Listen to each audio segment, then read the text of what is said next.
The first sound was a war cry. John Coulter didn't need to look back to know what it meant. He was naked, unarmed, and running for his life across the plains. Behind him, a company of young Blackfoot warriors was closing in, spears in hand. This wasn't a battle. It was a hunt.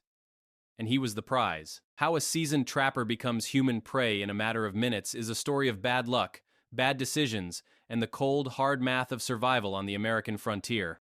It all started, as these stories often do, with the promise of getting rich.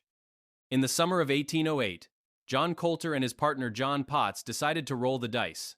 They left the relative safety of Fort Raymond and pushed deep into the heart of Blackfoot territory, heading for the Three Forks of the Missouri River. Both men were veterans of the Lewis and Clark expedition and had seen this land before, but this time was different. They weren't explorers. They were businessmen on a high-stakes corporate raid. The rivers here were teeming with thousands of beavers, a fortune in fur that promised a payday worth more than years of back-breaking labor back in St. Louis.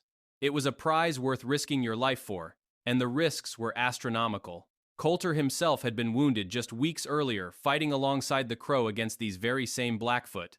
Potts was even more committed, having signed away his future on credit to buy traps, rifles, beads, blankets, and all the tools of the trade. He was hundreds of dollars in debt before he'd even set his first trap. They were a two-man operation, a stark contrast to the armed 29-man column of their previous expedition. This time, they weren't just passing through. They were settling in, treating Blackfoot land as if it were their own personal bank, and they were about to find out the withdrawal fees were steeper than they could have possibly imagined. They made their way to the Jefferson River, a place William Clark once called a haven of peace. For Coulter and Potts, it had become a place of profound peril. To avoid being seen, they adopted a ghostly routine.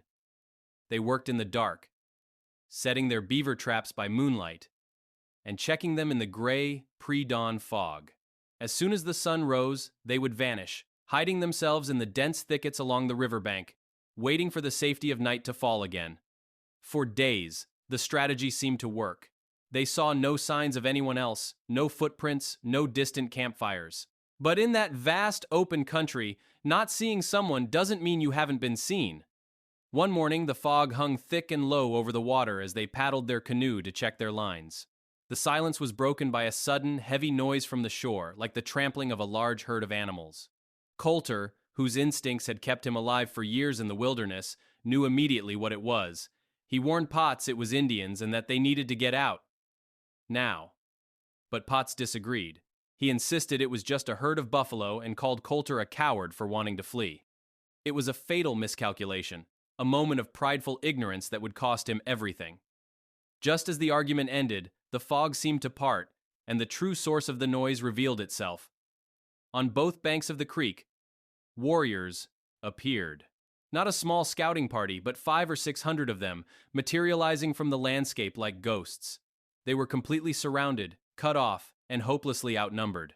A warrior motioned for them to come ashore. The trap had been sprung. There was no discussion. Coulter, ever the pragmatist, knew a fight was suicide. He immediately began paddling toward the bank to surrender, urging Potts to do the same.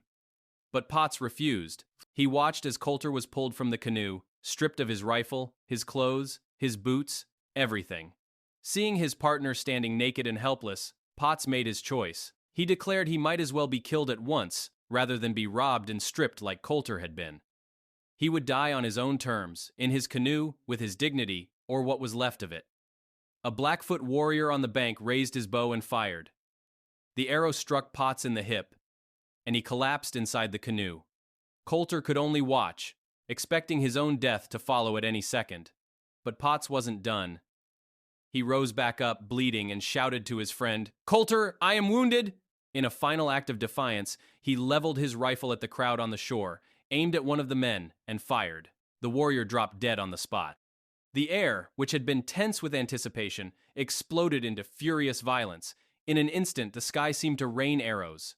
They thudded into the wooden canoe and into Potts's body, so many that Coulter would later say his partner was made a riddle of. The warriors surged into the water, dragging the canoe and Potts's corpse to the shore. There, with axes and knives, they fell upon the body, hacking it to pieces, limb from limb, in a frenzy of rage. The relatives of the man Potts had killed screamed for vengeance, brandishing their tomahawks and trying to fight through the crowd to get to the lone survivor.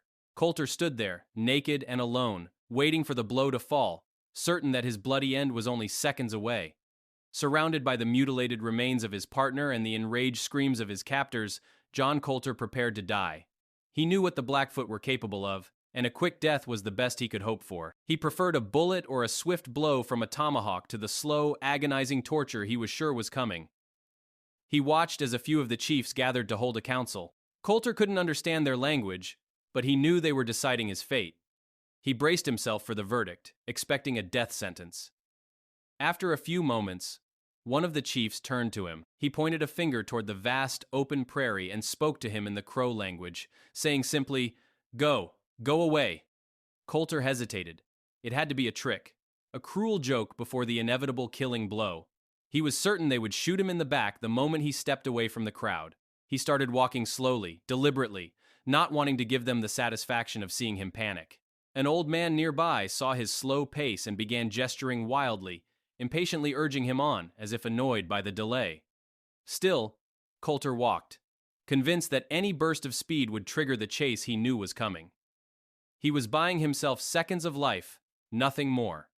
After he had covered about 100 yards, he risked a look over his shoulder. The sight confirmed his deepest fears. The younger warriors were casting off their blankets and leggings, stripping down for a run. The chief's command wasn't an act of mercy, it was the start of a game. In that instant, Coulter understood the terrifying truth. He was to run a race, and the prize was his own life and scalp. Just as the realization hit him, a piercing war cry erupted from the warriors behind him. The hunt had officially begun. He didn't wait for a second signal. He broke into a dead sprint, running with a speed he didn't know he possessed. Behind him, a large company of warriors, spears in hand, gave chase, their own howls echoing across the plain. The race was on. Coulter's only goal was the Madison River, a full 5 miles away. He ran with the wind at his back, his bare feet pounding against the harsh ground. He dodged sagebrush, stomped over spiny cactus, and navigated fields of sharp rocks, his body screaming in protest. But for the first time since his capture, a sliver of hope began to cut through his terror. He was a fast runner, one of the best in the entire Lewis and Clark expedition, and he thought he might actually have a chance.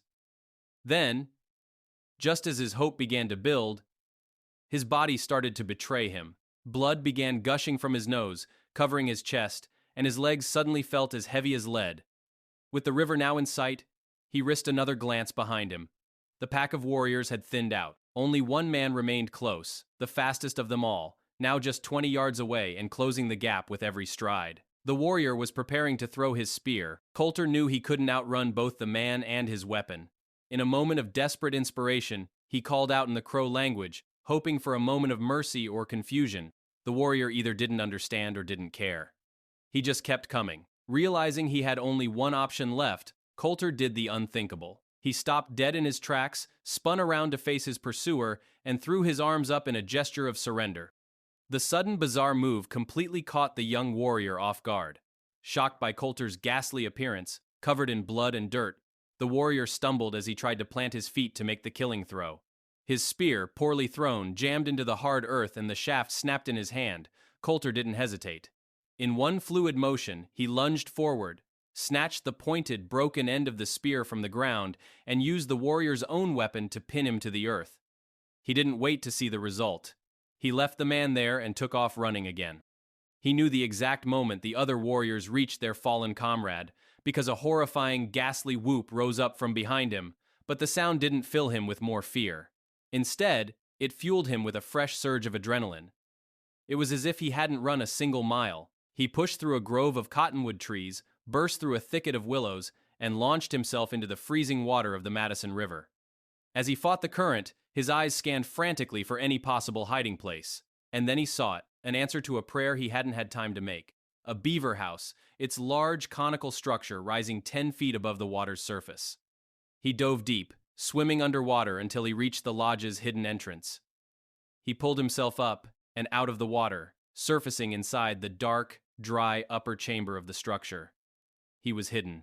Soon after, the Blackfoot warriors arrived at the riverbank, screaming in frustration. They searched up and down the river, probing the banks with their spears. At one point, several of them climbed directly on top of the beaver lodge, standing on the roof of his sanctuary. Coulter held his breath, expecting them to tear the lodge apart at any moment. For what felt like an eternity, he waited in the dark, listening to the sounds of his hunters just feet away, until finally, as night began to fall, their voices faded into the distance. He had survived. As the last echoes of the Blackfoot war party faded into the night, John Coulter crawled from his hiding place. The frantic chaos of the chase was replaced by an unnerving silence, broken only by the flow of the river and the sound of his own breathing. The race was over, but a new, quieter, and perhaps even harder ordeal was just beginning. He was alive, but he was also naked, weaponless, and hundreds of miles deep in hostile territory. Survival was no longer measured in yards, but in mountains, rivers, and days. Every instinct told him to put as much distance as possible between himself and his hunters. He headed east toward the Gallatin River and then turned south, deliberately choosing a longer, more arduous route to get out of Blackfoot country, a wide detour around the more direct path through Bozeman Pass. He rightly assumed his pursuers might be watching the easier trail.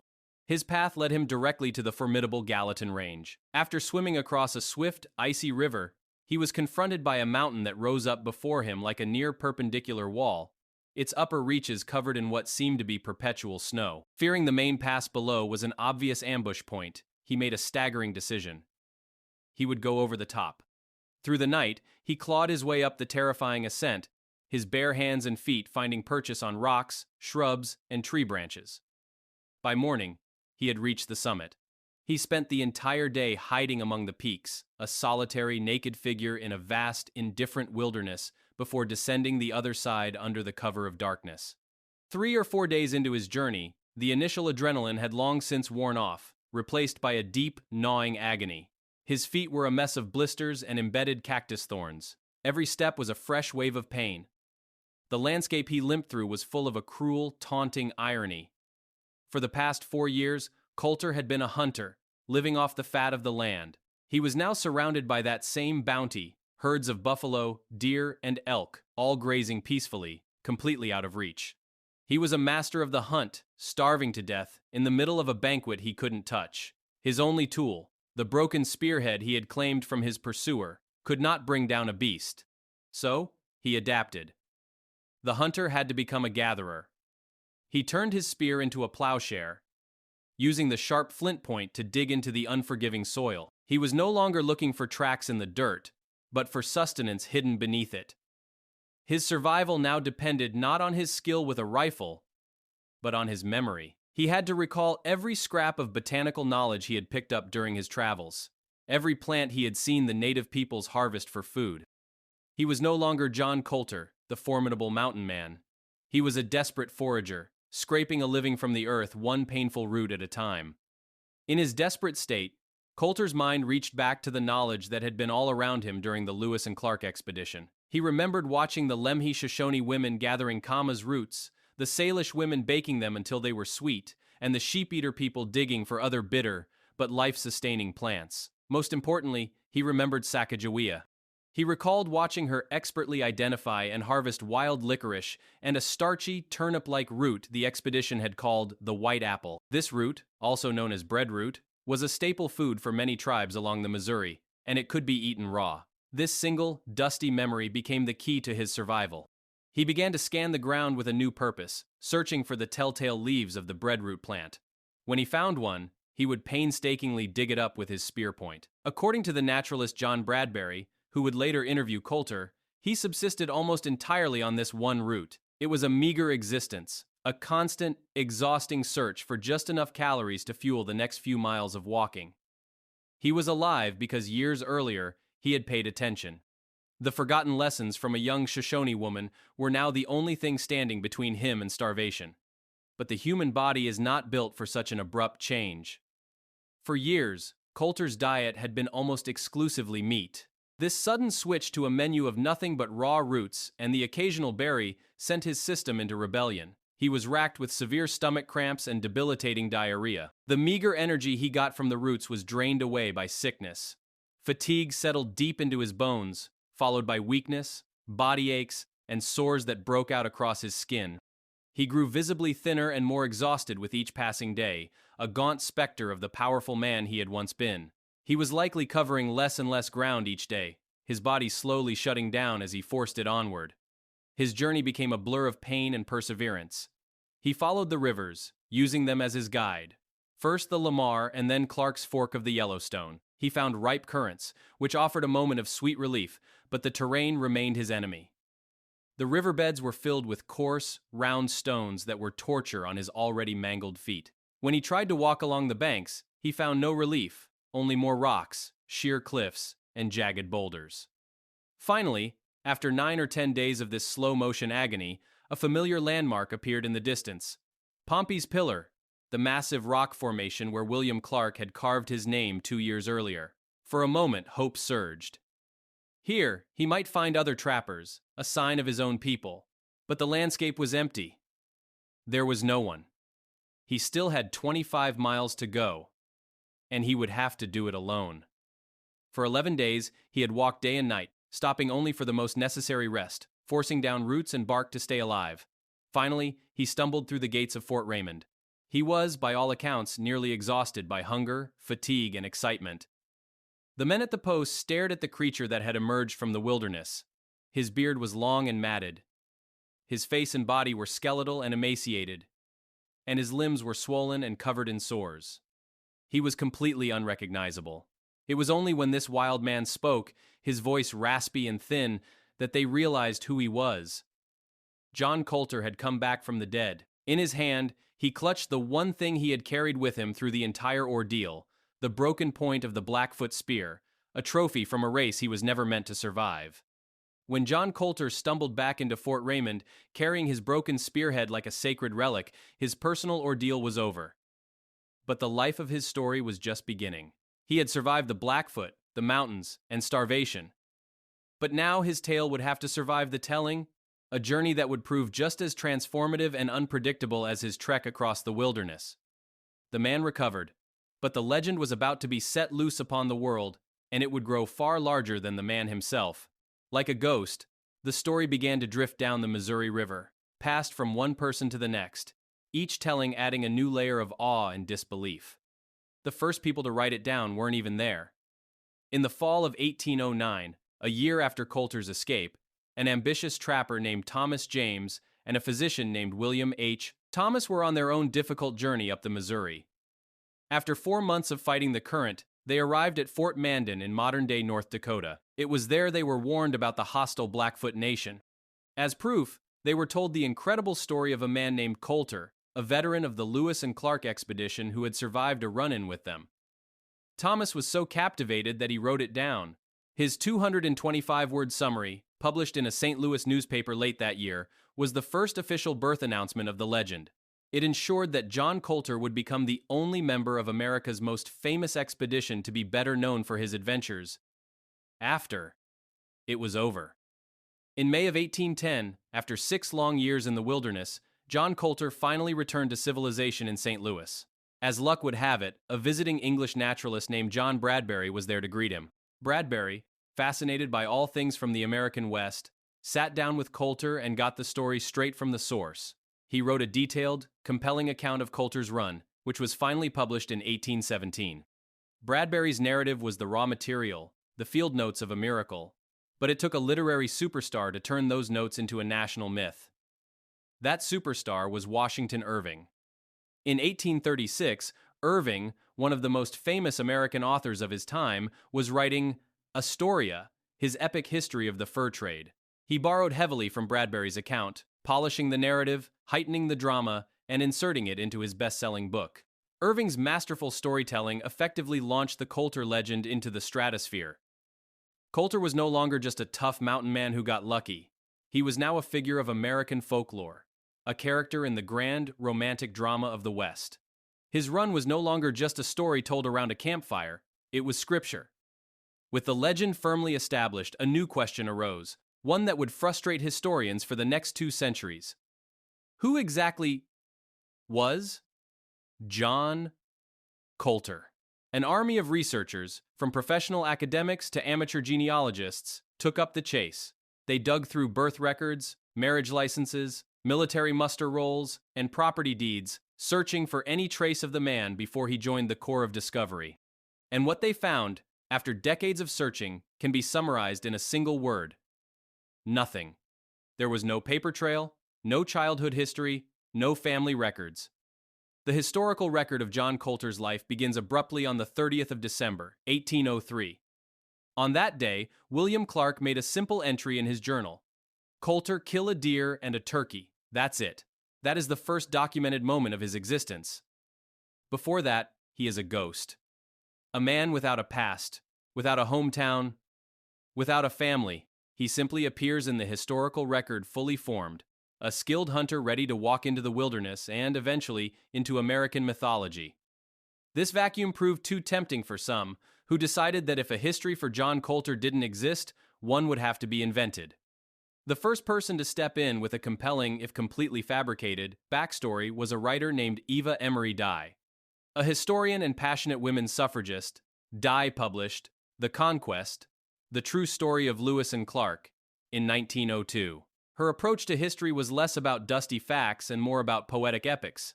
She romanticized the West, turning its gritty, often brutal reality into a grand opera, and her hero, John Coulter, needed a proper origin story. With no historical documents to support her, Dye simply created one. She made three bold claims. First, that Coulter was from Virginia. Second, that his family later settled in Maysville, Kentucky, where he grew up. And third, that before the expedition, he had served as a ranger alongside the great frontiersman Simon Kenton. It was a perfect, heroic backstory. It was also pure fiction. But fiction often beats a vacuum. Dye's story filled the void, giving the mysterious hero a home and a history that felt right. But these were just claims in a romantic history book. To become fact, they would need a stamp of academic approval. That stamp would come from one of the most respected historians of the era, a man whose endorsement would unintentionally cement a myth for nearly a century. Reuben Gold Thwaites was a meticulous editor, famous for his work compiling and publishing the original journals of the Lewis and Clark expedition. In 1904, while editing a collection of historical documents, Thwaites included a footnote about Coulter. In it, he repeated Eva Emery Dye's claims, stating that Coulter was of Virginian birth and later lived in Maysville, Kentucky. He then added his own bit of detail, claiming Maysville was where Coulter officially enlisted in the fall of 1803. Because of Thwaites' towering reputation, his footnote acted as an official endorsement. The fiction had now been laundered. It looked, sounded, and felt like history. For the next 80 years, it was. For the better part of a century, the mystery of John Coulter's identity was considered solved. Thanks to the romantic tales of Eva Emery Dye and the academic credibility of Reuben Gold Thwaites, the official story was set. He was a Virginian, raised in Kentucky, a former ranger for a famous frontiersman. This backstory was accepted without question by scholars and repeated in books for decades. In the 1920s, researchers even added a new layer to the myth. A supposed descendant named Janet Logan provided a full family tree, giving Coulter parents, grandparents, and a detailed lineage that stretched back generations. It was a rich and satisfying history for a great American hero. It was also completely wrong. This detailed but entirely fictional history quickly became Coulter lore. Biographies were published, including a popular one in 1926 that presented the fabricated genealogy as fact. The story became so accepted that it was literally carved into the landscape. In Virginia, state officials erected a historical marker in 1989, declaring that John Coulter was born in Stuart's Draft about 1775. Similar signs went up in Kentucky and Idaho, all claiming a piece of the man, all based on a history that had been invented out of thin air. The ghost finally had a home. The only problem was, he never lived there. In the second half of the 20th century, the official story began to unravel, not because of a skeptical academic, but because of Coulter's own descendants. Three professional genealogists, Ruth Coulter Frick, Shirley Winklehawk, and Donna Masterson, began digging into their family history. They weren't trying to debunk a legend, they were simply trying to trace their own roots. But they immediately found serious problems with the party line. The dates didn't match, the names didn't line up, and the official story, accepted for 80 years, was full of holes. The fatal blow to the myth came from Ruth Coulter Frick. In her research, she found the definitive, undeniable proof that the accepted story was impossible. The John Coulter from the fabricated Virginia family tree, the one supposedly born to Joseph and Ellen Shields Coulter, had a well-documented life. More importantly, he had a well-documented death. He was still alive in 1815, The problem? The famous John Coulter, the hero of the run, had died of jaundice 3 years earlier, in 1812. It was a simple, elegant, and fatal contradiction. They were two different men. The entire elaborate backstory wasn't about the famous mountain man at all. With that one discovery, the entire 80-year-old legend collapsed. The researchers confirmed there was no evidence whatsoever connecting the famous Coulter to Virginia or Kentucky. The well-meaning descendant, Janet Logan, had simply been mistaken, linking her family to the legend without proof.